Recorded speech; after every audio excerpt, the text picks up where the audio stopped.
Bonjour. Alors, on va continuer toujours avec le cours d'administration système sous Linux. On va voir dans cette partie donc ce qu'on appelle la gestion des packs. On dit paquet ou bien pactage pour la traduction de l'anglais donc package. La gestion des paquets, c'est package management. Alors, pour motiver donc cette partie-là, donc on va commencer par remarquer que en général, lorsque vous voulez installer un nouveau programme sous Windows, ce que vous faites, donc vous allez télécharger un programme donc d'installation. Le programme d'installation que vous téléchargez pour installer votre application, vous allez le télécharger sous un format donc soit exécutable directement, c'est .exe, ou bien ce qu'on appelle donc un fichier MSI. MSI pour Microsoft Software Installer. Donc c'est un format particulier qui va lancer le gestionnaire d'installation de Windows.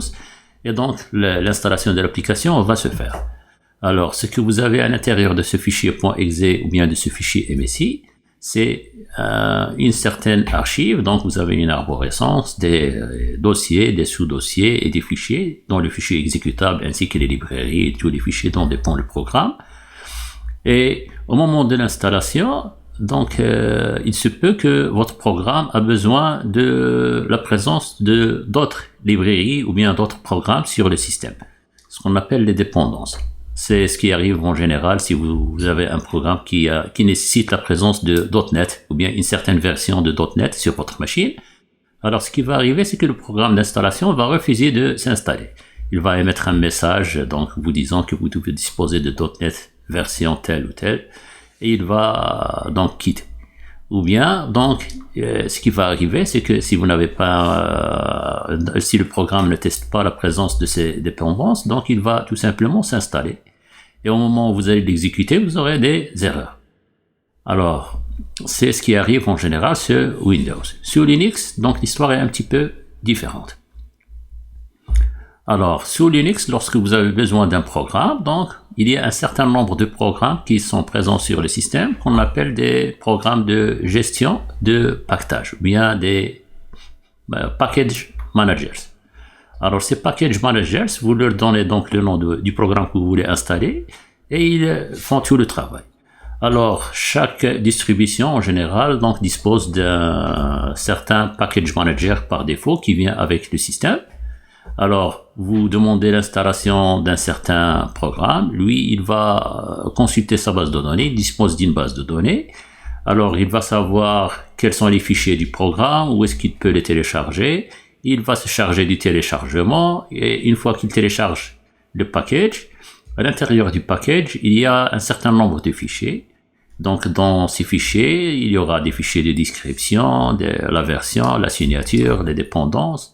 Dans la partie dépendance, il y aura une liste donc de dépendances. Quelles sont les librairies partagées et quels sont les programmes qui doivent exister sur votre système pour que le package travaille normalement, pour qu'il opère de façon normale. Alors, donc, le gestionnaire de package, il va faire le téléchargement de ces fichiers, donc de ces dépendances, de façon transparente pour l'utilisateur. Parfois, vous avez besoin de la présence d'une certaine version d'un programme qui existe déjà sur votre machine, mais vous n'avez pas la version requise. Donc, c'est le gestionnaire de package qui va se charger de mettre à jour votre programme pour pouvoir donc permettre à ce programme de s'installer correctement. Une fois l'installation faite, il va se charger aussi de faire un certain travail après, donc du type, donc il va enlever les fichiers temporaires si jamais des fichiers temporaires ont été créés lors de l'installation. Il va configurer les variables d'environnement et ainsi de suite.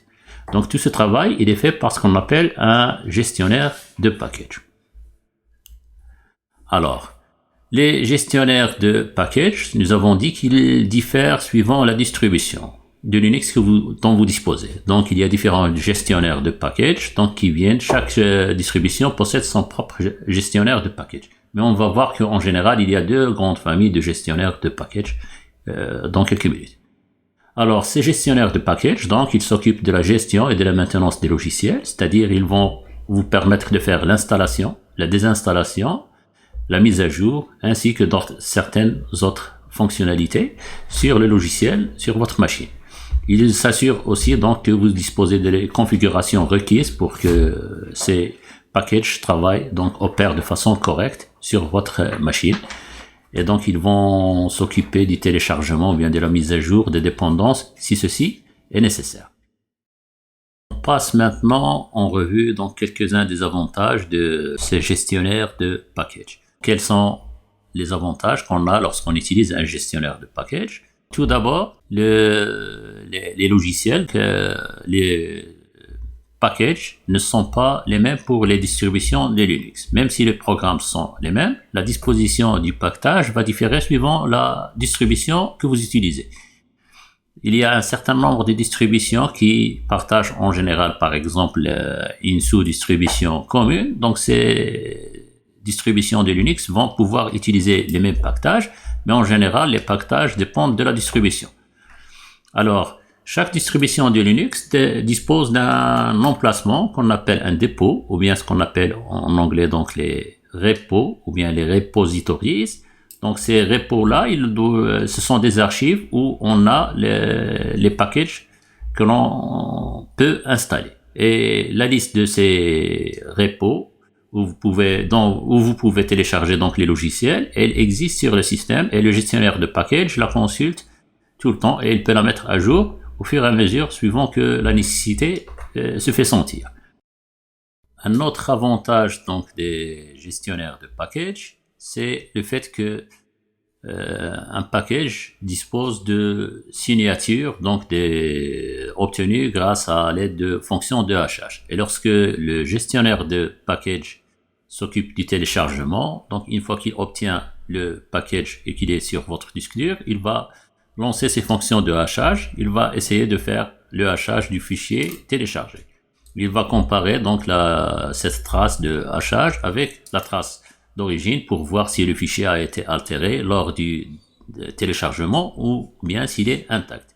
Et au cas où il est intact, il va continuer donc à son travail, sinon il va essayer de le télécharger jusqu'à obtenir quelque chose qui est correct. Alors, les gestionnaires de package suivent tous en général donc un même schéma. Donc ce schéma-là, donc vu qu'il est unique, il est uniformisé. Donc les gens qui créent des packages, ils disposent donc de quelque chose qui est stéréotypé. Donc il va suivre la même procédure. Donc la façon avec laquelle ils doivent mettre les fichiers, donc la disposition de ces fichiers-là, les fichiers d'initialisation, les scripts d'installation, etc. Donc tout ça, ça suit une procédure qui est bien rodée. En plus de ce fait-là, donc nous avons des formats standards de ces packages. Il y a deux formats standards de ces packages pour des raisons historiques. Les deux distributions leaders sur le marché de Linux, donc ce sont les distributions Debian et Red Hat. Alors, la Debian, en général, elle est connue comme étant la distribution utilisée par les puristes, donc du Linux. En général, ils préfèrent utiliser le code source et compiler sur la machine, etc. D'ailleurs, c'était la façon avec laquelle les logiciels étaient distribués, donc il y a quelques temps, ça fait quelques années. Donc, il fallait télécharger le code source sous un format, donc c'est le format d'une tarball, donc un fichier .tar, et qui était gzippé, donc avec l'aide de gzip. Gzip, c'est GNU zip. Donc, vous téléchargez un fichier .tar.gz, il fallait donc le décompresser sur le disque dur et lancer la compilation avec une certaine procédure avec le make, etc. Actuellement, donc, c'est le gestionnaire de package qui fait tout ce travail à votre place. Et donc, les premiers formats de package, donc les premiers packages, donc, ils furent créés par la distribution Debian et la distribution concurrente qui, si vous voulez être plus ergonomique, plus facile à utiliser pour l'utilisateur, disons, qui n'est pas trop technique, qui est la Red Hat Linux. Alors donc nous disposons de deux formats de packages, donc les fichiers .deb pour ceux qui suivent le format de la Debian et les fichiers .rpm. RPM pour Red Hat Package Manager, pour ceux qui suivent le format de la distribution Red Hat. Et actuellement donc ce qui arrive, c'est que les différentes distributions qui existent sur le marché, donc soit ce sont des distributions qui suivent disons à la base donc la Debian ou bien la Red Hat. Pour citer quelques-unes, donc de ces distributions qui utilisent le format .deb, vous avez bien sûr la Debian, vous avez Linux Mint, Raspbian, Kali, Parrot, etc. Donc il y a pas mal de distributions qui se basent sur la Debian. Il y a d'autres qui utilisent plutôt les formats, donc les paquets Red Hat, tels que bien sûr Red Hat, qui est devenu, donc vous avez actuellement la Red Hat Enterprise Linux. Alors donc qui est géré par Fedora. Donc vous avez la distribution Fedora, vous avez CentOS, vous avez Oracle Linux, etc. Il y a un certain nombre de distributions donc qui utilisent des paquets RPM.